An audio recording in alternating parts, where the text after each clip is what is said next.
Assalamualaikum warahmatullahi wabarakatuh. Jumpa lagi dengan saya Leon Abdullah pada seri mata kuliah Human Computer Interaction atau interaksi manusia dan komputer.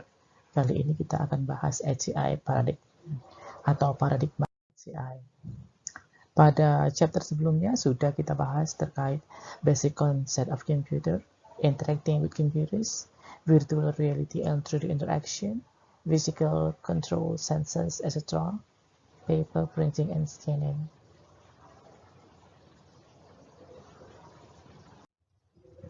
Computer aspek itu terbagi menjadi 3. Yang pertama hardware, yang nampak. Yang kedua adalah software, dia secara nyata tidak dapat diakses oleh panca indera manusia, atau kebalikan dari hardware.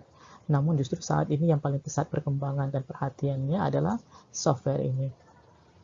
Yang ketiga adalah aspek brandware, yaitu orang-orang yang terkait atau terhubung dengan komputer aspek.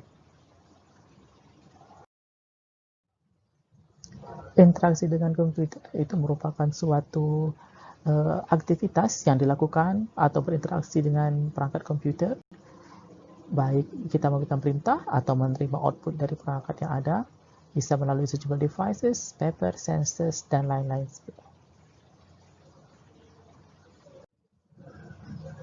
Untuk virtual reality dan 3D interaction sekarang menjadi tren, misalnya terkait position in 3D space, atau bisa juga moving and grasping, atau 3D yang ada pada Helms dan Cave, contohnya seperti ini. Kemudian juga interaksi bisa melalui physical control and sensors, seperti spatial engage, spatial listen engage, sound, touch, feel, smell, physical control, atau environmental and biosensing. Nah, juga pada kendaraan sudah banyak dikembangkan. Dan yang kembali populer adalah paper. Apabila tadinya paper kita gunakan untuk menulis atau media cetak, sekarang tidak hanya printing teknologi saja, tetapi sudah ada YC, bahkan scanning dan OCR. Pada pertemuan kali ini kita akan mengetahui sejumlah paradigma interaksi pada HCI. Nanti ada mulai dari inisial paradigma, time sharing, networking, graphical, microprocessor, internet, sampai ubiquitous computing.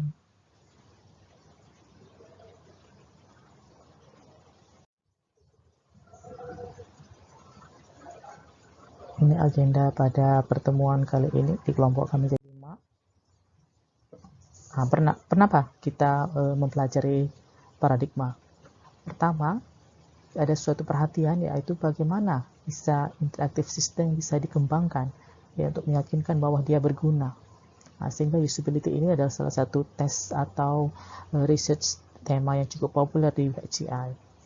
Kemudian, how can the usability of an interactive system be demonstrated or measured? Kemudian kita juga akan mempelajari history dari interactive system design, provide paradigm for usable design.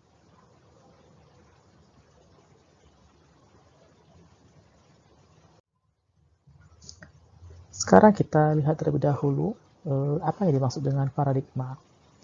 Paradigma itu bisa dianggap sebagai daftar semua bentukan dari sebuah kata yang memperhatikan konjugasi dan deklarasi kata tersebut. Bisa juga paradigma itu terkait dengan model atau kerangka pikir. Atau bisa juga misalnya di sini ada sejumlah paradigma dalam ilmu fisika. Ada yang dari Aristotelian, Newtonian, atau Einsteinian. Seperti itu.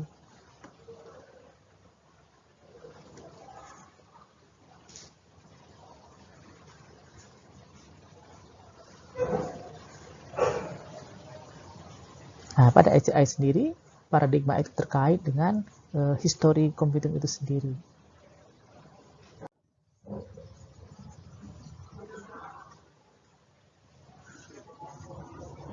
Bisa juga dianggap paradigma adalah suatu standar, perspektif, sekelompok dari ide-ide, atau juga koleksi dari belief and concept that is known as the paradigm.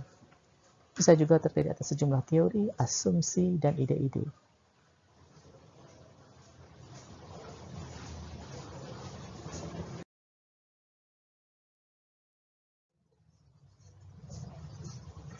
Nah, sekarang paradigma interaksi itu telah berkembang sejalan dengan perkembangan teknologi informasi, ya.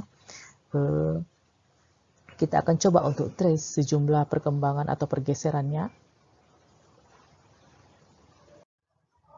Yang bagian awal itu dikenal dengan initial paradigm atau paradigma inisial. Di sini dikenal dengan fase batch processing. Batch processing adalah istilah umum yang digunakan ketika program dieksekusi dengan minimum human interaction. Kemudian batch process job can run without an end user interaction or can be scheduled to start up on the own of the success permit. Jadi diproses berdasarkan tumpukan, jadi dikumpulkan dulu pekerjaan-pekerjaannya, baru nanti diselesaikan secara bersama-sama. Pada masa ini, bisa saja komputer itu satu, tapi usernya banyak. Dan pada saat ini juga ukuran komputernya masih sangat besar sekali. Kemudian pergeseran mulai masuk ke era time sharing. Pada time sharing sudah ada distribusi computer resource to many users, multi-programming and multitasking. Ini dikenalkan pada tahun 60-an. Jadi sudah mulai ada pembagian time sharingnya. Kemudian baru pada fase ketiga adalah networking atau jaringan. Di sini sudah ada protokol and software yang melibatkan wired and wireless technology. Jadi lebih banyak lagi, sudah mulai ada networknya. Kemudian baru fase keempat adalah graphical display. Pada masa ini sudah melibatkan icon, window, dan sudah mirip sekali dengan komputer saat ini, ya. Dan sudah menjurus ke personal computing di sini. Juga ada direct manipulation. Kemudian yang kelima ditemukannya microprocessor, ya. Ini merupakan logic chip, ya. Atau ada juga yang disebutnya central processing units, bisa dibayangkan sebagai engine-nya kalau dalam otomotif, ya. Di sini setiap orang sudah lumrah memiliki personal computer. Kemudian yang keenam, ini sudah mulai mewabah pada tahun 90-an, yaitu World Wide Web. Jadi jaringan tidak hanya lagi pada kantor atau kota, tetapi sudah lintas kota, bahkan lintas negara. Bahkan sudah ke seluruh dunia. Di sini muncul istilah www, HTML, kemudian juga yang populer misalnya Tim Berners-Lee. Jadi pada fase 90-an ini global, ya, sifatnya sudah global. Dengan adanya internet kita bisa berkomunikasi, berinteraksi dengan siapapun yang terkoneksi dengan www. Sekarang yang sedang marak berkembang adalah ubiquitous computing.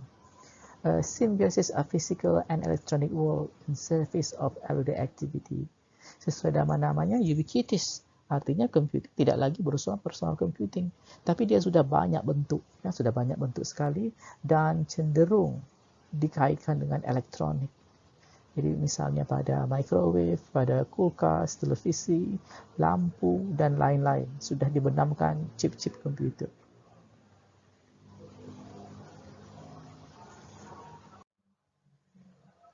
Time sharing itu fase tahun 40 sampai 50-an. Ini ada salah satu yang cukup populer di sini adalah LIC dari ARPA. Pada masa ini single computer masih melayani banyak user. Kita lihat ukurannya juga masih besar-besar, bahkan bisa sebesar gedung atau ruangan. Kemudian baru pada tahun 60-an itu penggunaan video display unit atau monitor. Di sini ada sketchpad, kemudian ada visualisasi, manipulasi data. Sudah mulai seperti ini, ya. Ada masih penggunaan tabung. Kalau sekarang sudah lebih tipis lagi tabungnya. Kemudian lebih lanjut lagi ada programming toolkit, mulai berkembang procedural programming, ya. Ini sejumlah tokohnya, tahun-tahun pentingnya.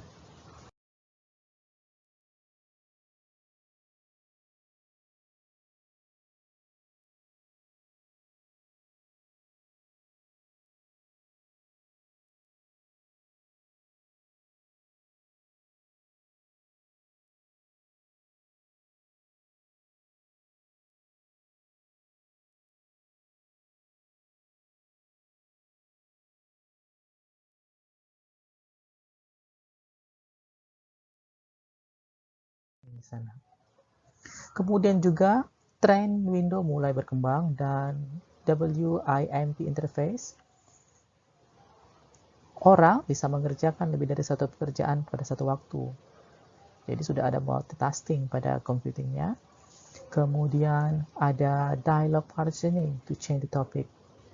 Ini Xerox yang pertama kali menjadi commercial Windows system. Di sini ada istilah Windows, icons, menu, dan pointer jadi populer atau disingkat WIMP. Seperti ini. Jadi apa yang dikerjakan muncul di layar, begitu pun juga hasilnya apabila dicetak. Metaphor atau perubahan ya. Jadi tidak statis lagi. Misalnya pada tahun 70-an itu ada logo turtle ya. Bisa, atau mouse ini bisa berubah ya. Atau misalnya kita menampilkan file management on Office desktop, bisa kita tampilkan secara detail atau kita tampilkan pakai large icon seperti itu.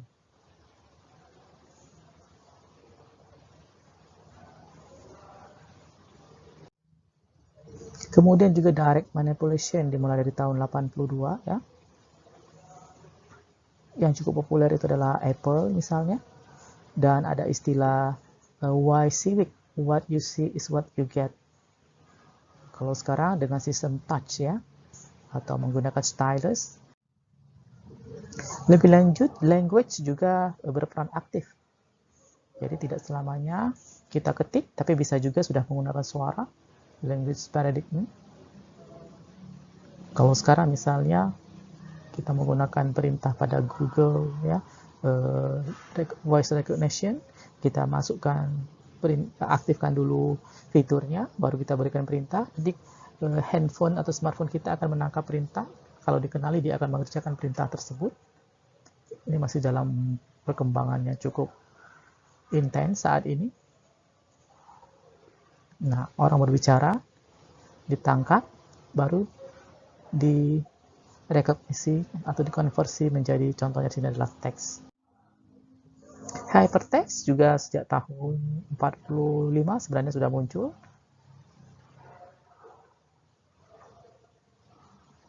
Dia juga mendukung hypermedia dan multimedia.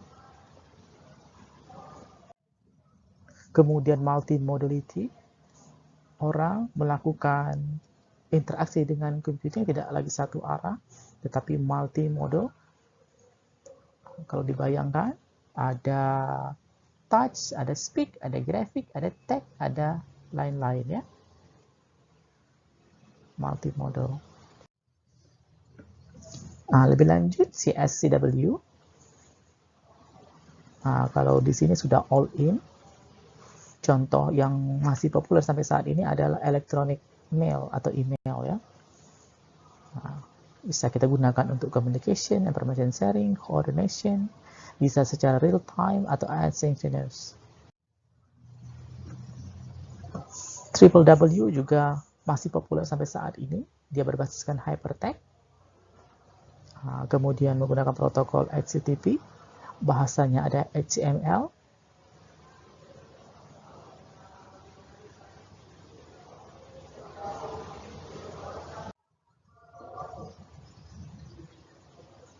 Istilah WWW itu juga bisa disingkat web saja atau internet ya.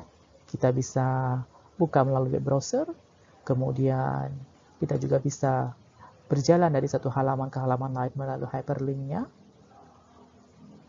Ini dibuat oleh Tim Berners-Lee yang bekerja saat itu pada CERN di Switzerland. Kalau dibayangkan seperti ini kira-kira gambarannya, jaringannya, sehingga melalui pemancar, satelit, dan lain-lain kita bisa berkomunikasi antar benua secara real time. Maka ada istilahnya World Wide Web atau jaringan yang meliputi keseluruhan dunia. Lebih lanjut, interaksi juga sudah melibatkan agent. Kalau originalnya kita biasanya berinteraksi menggunakan command line, kemudian lebih lanjut ke direct manipulation. Sekarang baru ke agent ya.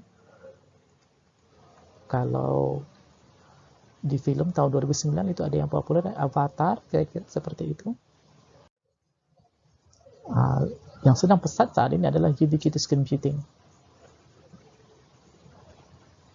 Pada masa ubiquitous computing, lama-kelamaan komputer itu tidak lagi seperti kita sekarang, masih ya ada desktop, ada laptop. Ke depan, terutama sebenarnya sekarang sudah mulai terjadi. Misalnya smartphone itu sudah mulai menggantikan banyak sekali peranan-peranan alat-alat yang lain.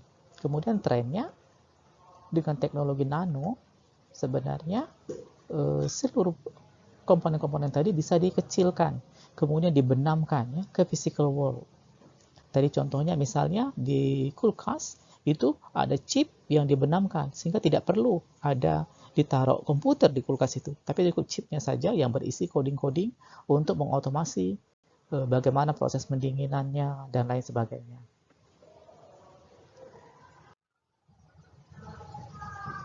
Nah, ubiquitous computing ini sekarang sedang berkembang dengan pesat. Nah, ya dia bisa berupa desktop, sensor, ya ada laptop, ada TV, ada PDA, smartphone, semuanya terhubung dengan internet.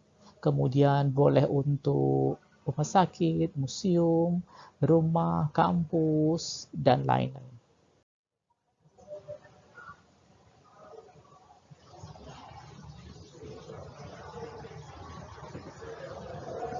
Kemudian secara otomatis juga sensor itu mempelajari fenomena secara fisik. Misalnya lampu, ya, kemudian temperatur, lokasi, identity. Jadi lebih mudah, ya. Contohnya, banyak lampu otomatis dibuat apabila cahaya matahari misalnya berkurang, itu berarti sore ke malam hari. Maka dia akan menghidupkan lampunya, ya. Temperatur juga, terutama di negara 4 musim. Begitu suhunya turun, maka pemanasnya hidup secara otomatis. Atau juga apa? Detect location saat ini. Kalau kita memesan taksi online, dia bisa membaca posisi kita, dan seterusnya. Oke, jadi pada paradigma sudah terjadi pergeseran, setidak-tidaknya ada 7 masa, mulai dari initial paradigma, time sharing paradigma, jaringan, graphical display, microprocessor, internet, dan saat ini adalah ubiquitous computing. Ya. Setiap paradigma itu memiliki karakter masing-masing. Nah, nanti untuk assignment-nya diharapkan setiap kelompok akan mencari cukup contohnya saja dari ketujuh tadi. Kalau bisa setiap metode sampelnya, tapi memang pada paradigma awal mungkin belum ada contoh spesifik, jadi boleh contoh umum saja. Tetapi setidak-tidaknya pada paradigma ke-4, 5, 6, 7 itu cenderung sudah ada yang berkaitan dengan tema kelompoknya.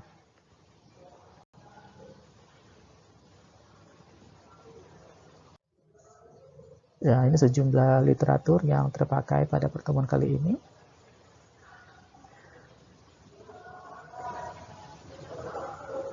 Literatur-literatur ini bisa juga kamu gunakan untuk tugas kalian atau proyek kalian.